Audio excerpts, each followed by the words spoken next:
গাইবো, তোমায় গানটার সঙ্গে ফলো করতে হবে। আচ্ছা ঠিক আছে? শুনে তোমার গলার আওয়াজ ভরে গেল মনটা আমার, শুনে তোমার গলার আওয়াজ ভরে গেল মনটা আমার, জুড়িয়ে গেল বুকের জ্বালা। চলো অসম সালা অসম সালা অসম সালা, হাত তালে অসম সালা অসম সালা অসম সালা। 104.8 ইশক এফএম, আমি সোমক আপনার সঙ্গে, and in the studio please welcome Mir Afzal Ali. Thank you. জোরে হাততালি হবে। এই থামলো না, আরেকবার।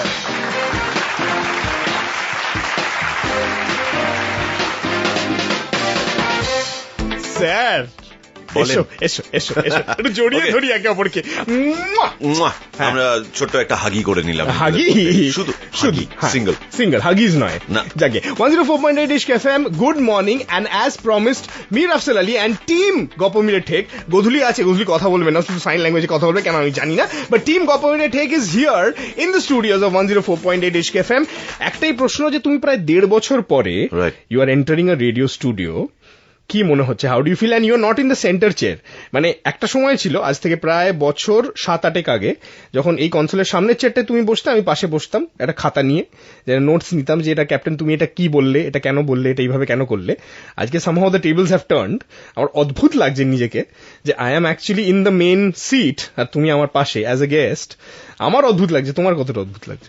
অনেক অনেক বছর আগে সাহিল লুধিয়ানভি তোমাদের জন্যই লিখে গেছেন, তোমার জন্য লিখে গেছেন, কল और आएंगे नगमों की खिलती कलियां चुनने वाले, तुमसे बेहतर कहने वाले, मुझसे बेहतर सुनने वाले। क्या बात है। सो এটাই আমার থেকে বেহতর নগমা লিখনে वाला না, এটা মানতে পারলাম না। No, what I actually meant to say is, metaphorically speaking, যে একটা জায়গায় যখন একটা মানুষ বসে থাকে এবং তার পাশের সিটে যখন একটা মানুষ বসে থাকে, তখন অ্যাসপিরেশনটা কিন্তু এটাই থাকে, যে এই যে ক্যাপ্টেন সিট, সেটাতে একদিন আমি বসবো, আমি নিজের মতন করে একটা শো চালাবো, and that's exactly what is happening right now. এতগুলো বছর বাদে, উই মেট 8 বছর আগে, 2014 এই শীতকালেই দেখা হয়েছিল। এই শীতকালে দেখা হয়েছিল। আমি একটু আগেই একটা পুরনো ছবি দেখালাম সোমককে, যেখানে আমরা নিহারি খেতে গিয়েছিলাম পার্ক সার্কাসের একটা রেস্টুরেন্ট। সো এবং সেখান থেকে আমরা একটা ব্রেকফাস্ট সিরিজ করেছিলাম। আমি তোমার শোতে ব্রেকফাস্টের বাইরে থেকে গিয়ে ব্রেকফাস্ট খেয়ে I would give bites, I remember. Right. So সবকিছু মিলিয়ে ইট ফিলস গ্রেট যে সোমকের শোতে আজকে আমি আছি। মানে কলকাতায় যত ময়লা আছে, সারা রাত ধরে ময়লা, দৈন্য, দুর্দশা, দুঃখ, কষ্ট সমস্তকে পরিষ্কার করতে পারে দুটো কোম্পানি। এক হচ্ছে কেএমসি, এক্ষেত্রে কলকাতা মিউনিসিপ্যাল কর্পোরেশন হতে পারে, বা হতে পারে কলকাতা মস্তি কোম্পানি। এইভাবে তো নিজস্বটা আমি নিজেও প্রমোট করিনি। আমি একটা গান গাইবো, তোমায় গানটার সঙ্গে ফলো করতে হবে। আচ্ছা ঠিক আছে? শুনে তোমার গলার আওয়াজ ভরে গেল মনটা আমার, শুনে তোমার গলার আওয়াজ ভরে গেল মনটা আমার, জুড়িয়ে গেল বুকের জ্বালা। চলো অসম সালা অসম সালা অসম সালা, হাত তালে অসম সালা অসম সালা অসম সালা। Let me take you back to June 2022, যখন তুমি ডিসাইড করলে যে তুমি আর সকালবেলা শো করবে না, রেডিওতে কথা বলবে না, এবং তারপরে একটা ফেজ গেল যখন ইউ আর আনঅ্যাভেলেবল। আমরা মেসেজে করে তোমায় পাচ্ছিলাম না, তুমি ফোন নিচ্ছিলে না, অবভিয়াসলি, বিকজ একটা এটা তো শুধু অভ্যেস নয়, এটা একটা, it was not a job for you, it was your lifestyle, তাই তো? 28 ইয়ার্স। আজকে সকালবেলায় যেভাবে যে এক্সাইটমেন্ট নিয়ে ঘুম থেকে উঠেছি, মানে ইটস লাইক আমি কাজে যাচ্ছি, আজকে একটা ডিউটি রয়েছে, রেসপন্সিবিলিটি রয়েছে। এন্ড আই ওয়াজ ওয়ান্ডারিং যে সোমক তো শোটা হোস্ট করছে, কলকাতা মস্তি কোম্পানিতে আমি যাচ্ছি একজন গেস্ট হয়ে, ইশক আমাকে এত লাভিংলি ডেকেছে, সো আমি এত টেনশন করছি কেন, এটা হাঁকুবাকু করছি কেন? সকালবেলা উঠেই 7টা, সোয়া 7টার মধ্যে আমার শেভ, স্নান, সবকিছু ডান। আমি ভাবছি এত কিছু আমি করছি কেন? I am just a guest on the show. আমাকে সোমক বলেছে 10টা থেকে আড্ডাটা শুরু হবে, আমি 3 ঘন্টা আগে উঠে এদিক ওদিক করছি। তার থেকে বুঝলাম যে এই যে প্রায় 1.5 বছর আমি রেডিওতে নেই, কোথাও একটা ফোমো আমারও আছে। যতই বলি যে না আমার এখন রেডিও করতে ইচ্ছে করে না বা ভালো লাগে না, এটা নয়, it's just that there was some personal reasons যে কারণে I had to say goodbye. কিন্তু তখন আমি খুব ক্লিয়ারলি একটা কথা মেনশন করেছিলাম সোশ্যাল মিডিয়া স্টেটাসে, যেটা আমি পোস্ট দিয়েছিলাম অ্যানাউন্সিং মাই সো কল্ড রিটায়ারমেন্ট। আমি বলেছিলাম আমি সো এন্ড সো ছেড়েছি, কিন্তু রেডিও না। So it was perhaps for this day, 21st of December 2023. 6টা মাস আমার কেমন কেটেছে, if that is your question, I would say terrible. আমি বুঝতে পারছিলাম না আমি কোন দিকে যাব।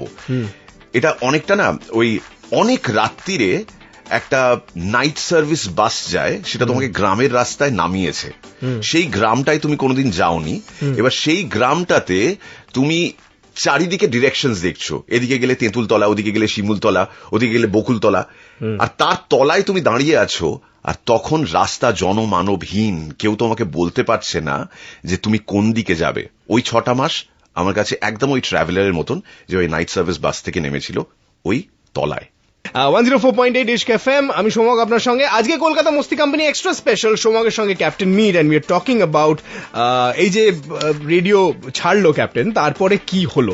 6 মাস একটা খুব আনশিওর পিরিয়ড গেল, তারপরে ইউ ডিসাইডেড দ্যাট কিছু একটা করতে হবে।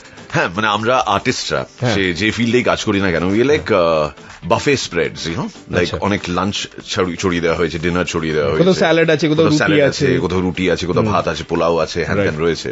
সো তার মধ্যে দেখবে ইভেন ফর আ কেটারার, সেই বিয়েবাড়ি সিজন তো, রঘু কেটারার, রঘু কেটারারকে বারবার লোকে এসে ফিডব্যাক এটাই দেয়, আপনাদের যে ধনেপাতা মুরগিটা হয় না, ওটা খুব ভালো। হ্যাঁ, এর আগে বাবলুদার ছেলের বিয়েতে আপনারাই তো করেছিলেন রঘু কেটারার, হ্যাঁ, আপনাদের ওখানেও ধনেপাতা মুরগিটা খুব ভালো ছিল। আপনার কি ধনেপাতাটা স্পেশাল না মুরগিটা স্পেশাল? এবার এটা কমপ্লিটলি ডিপেন্ড করছে যে কোন কাস্টমারের কি ভাল লাগে। রাইট। এই ক্ষেত্রে আমার মনে হয় এতগুলো জিনিস যখন করলাম এতগুলো বছরে, about 28-29 years, I'll be completing 30 years of being in the industry, working as an artist. Absolutely. সেই ক্ষেত্রে আমি কাজ করতে করতে ভাবলাম যে আমার কোনো একটা জিনিস তো আছে যেটার মধ্যে লঞ্জিভিটি রয়েছে, যেটা আমাকে অনেক দিন পর্যন্ত সাস্টেইন করে যেতে পারে। এই গলা নেই কলকাতা শহরে ভাই। সো আমি ভাবলাম যে লেটস ওয়ার্ক অন দ্যাট, এবং যদি এরকম প্যারালালি একটা স্টোরি টেলিং চ্যানেল খোলা যায় না। আমি আগে যেখানে গল্প পড়তাম, এখানে কিন্তু আমি গপ্প পড়ি, so there is a difference. I want to know what is the difference. ওখানে একটা জনর ছিল, and it's still there, which is suspense, horror, murder mysteries, adventure, ভূত, adventure, thriller. তো সেটা একদম ভেবেই করা হয়েছিল যে এই পার্টিকুলার জনরে আমরা স্টিক করে থাকবো। ইনফ্যাক্ট সেই পার্টিকুলার অনুষ্ঠানটার নামও তোমার দেওয়া ছিল। এবার এর থেকে বেরিয়ে যখন আমি গপ্প মিরে ঠেক শুরু করলাম, তখন আমি ভাবলাম যে বাংলা সাহিত্যেই এমন অনেক ক্লাসিক্স রয়েছে যেগুলোকে এক্সপ্লোর করা হয়নি অডিও স্পেসে। রাইট। সেগুলো এক একটা গপ্প, এবং আমি হয়ে গেলাম Goppo Mir. So it's my new moniker, গপ্প মিরের ঠেক। ঠেক যেমন একটা আড্ডা বোঝায়, রাইট। সো সেই থেকে GMT, not Greenwich Mean Time, but গপ্প মিরের ঠেক। এবং উল্টো দিকে মাথা হেঁট করে যিনি বসে রয়েছেন, গোধূলি শর্মা, যে একটাও কথা বলেনি এখনো পর্যন্ত। ইনফ্যাক্ট গোধূলি শর্মার ব্যাপারে দুটো জিনিস বলা দরকার। গোধূলি শর্মা হচ্ছে ওই যারা দাবা খেলতে ভালোবাসেন, একদম মন্ত্রী আর কি। হ্যাঁ, একদমই মন্ত্রী। Whether it is video property, সেখানেও Godhuli Sharma, whether it's audio property, সেখানেও গোধূলি শর্মা মুখে কথা বলে, কাজ করে দেখিয়ে দেন। Currently she is heading the content. এবং I am very happy and contented. যে কন্টেন্টের বিষয়ে যেটা আমি জিজ্ঞেস করতে চাইছিলাম, তুমি বললে যে একটা পার্টিকুলার জনরা আমরা টাচ করব না এনজিএমটি, বা সেটার বাইরেও আমরা। আমি বলছি যে ভূতের গল্প বা রহস্য গল্প, অ্যাডভেঞ্চার গল্প, সেগুলোও গপ্প মিরে ঠেকে আসবে, কিন্তু তার পাশাপাশি সাহিত্যে যে বড় বড় জেমস রয়েছে, মানে অ্যামেজিং স্টাফ, সেইগুলো আমরা আরো বেশি করে এক্সপ্লোর করতে চাই। যে আগে যেখানে ছিলাম সেখানে আমরা শরৎচন্দ্র অত টাচ করতে পারতাম না, তো সেই ক্ষেত্রে আমি বলবো এটা একটা খুব বড় শিফট হয়েছে। That is why তুমি একদম শুরুতে বললে না যে why are you doing the same thing? I'm actually not doing the same thing. You're not doing the same thing, right? Because genre দুটো আলাদা, এবং আমি চাইছি আরো বেশি করে ভূত, প্রেত, তন্ত্র মন্ত্র সমস্ত কিছু এগুলো দিতে হয়। It's like dangling the lolly. It's like the carrot. হ্যাঁ, এসো এসো, ভূতের গল্প দেবো, টিং টিং টিং টিং টিং টিং টিং, এই চলে এলে তুমি, এবার দেখো ভূতের গল্প দিচ্ছি, তার আগে একটা শরৎচন্দ্র শুনে নাও। So it has to be that, কারণ এই লিটারেচার আজকের জেনারেশনে যাদের আমরা দেখি, they will not have the time or the patience to read through that the language, the setting. সেই ক্ষেত্রে এটাকে যদি অডিও স্পেসের জন্য অ্যাডাপ্ট করা হয়, এবং আজকে আমরা যেভাবে কনভার্স করতে অভ্যস্ত, সেই স্পেসে যদি সেটাকে প্রেজেন্ট করা হয়, that's why Godhuli Sharma comes in, তাহলে অনেক বেশি লিসনার্স বাংলা সাহিত্যের এই জেমগুলো এক্সপ্লোর করার সুযোগ পাবে, যেগুলো তারা কোনোদিন পড়ে উঠতে পারবে না, অতটা ধৈর্য থাকবে না, কিন্তু শুনতে পারবে। আমার মনে হয় যারা রেডিও ভালোবাসে, তাদের রেডিওর প্রিয় কিছু ক্যারেক্টার্স হয়ে যায়, একদমই প্রিয় কিছু স্টোরি টেল ক্যারেক্টার্স। রাইট। সেই স্টোরি টেল ক্যারেক্টার হতে পারাটা খুব ইম্পর্টেন্ট, এই রূপকথাটা হতে পারা খুব important. I am enjoying this company after so many days. So am I. আমি ইনফ্যাক্ট একটু আগে জিজ্ঞেস করছিলাম যে কতক্ষণ আছি স্টুডিওতে, লট অফ ভেস্টেড ইন্টারেস্ট। থেকে যাও হ্যাঁ, সারাদিনই থেকে যাই। থেকে যাও বাট আমি what I really wanted to ask is, প্রথমবার যখন আমি গেলাম তোমার সঙ্গে রেকর্ড করতে ফর গপ্প মিলে ঠেক, তখন তুমি আমাকে কয়েকটা কথা বলছিলে যে your future plans, I want you to share it, যে এর পরে কি গপ্প মিলে ঠেকেই কি শেষ নাকি তারপরে আর কি আসে? I want to know that. First of all story telling এই আর্টটাকে আরো একটু অর্গানাইজ করা দরকার। আমরা অনেক ইউটিউবারদের দেখি তারা বাড়িতে বসে গপ্প রেকর্ড করছে, তারা তাতে মিউজিক দিচ্ছে, কোথাও মাইক্রোফোনের প্রবলেম রয়েছে, কোথাও মিউজিক ডাজন্ট সিং।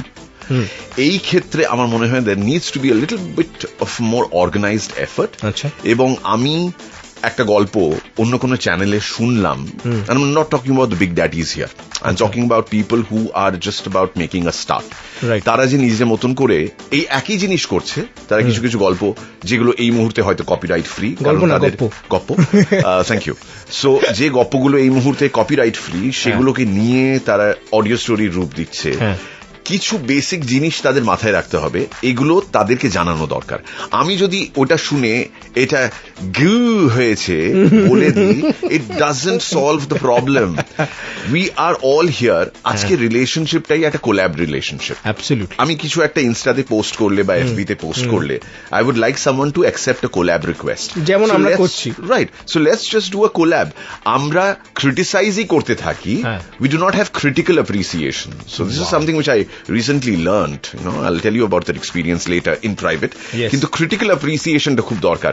কোথায় ভালো হচ্ছে, কোথায় ভুল হচ্ছে, দুটো ডিস্টিংক্ট আলাদা জায়গা, লোকজনকে সেটা ধরিয়ে দেওয়া, এই পার্টিকুলার একটা পার্ট যেখানে নতুন নতুন শিল্পীরা আরো এসে গপ্প মিলে ঠেকে জুড়বে। তাহলে জানে সে পহলে আপ अपने अंदाज में खत्म कीजिए। अल्लामा इकबाल, सितारों से जहां और भी है, सितारों से आगे जहां और भी है, सितारों से जहां आगे और भी है, अब ये इश्क के इम्तिहान और भी है। क्या बात है।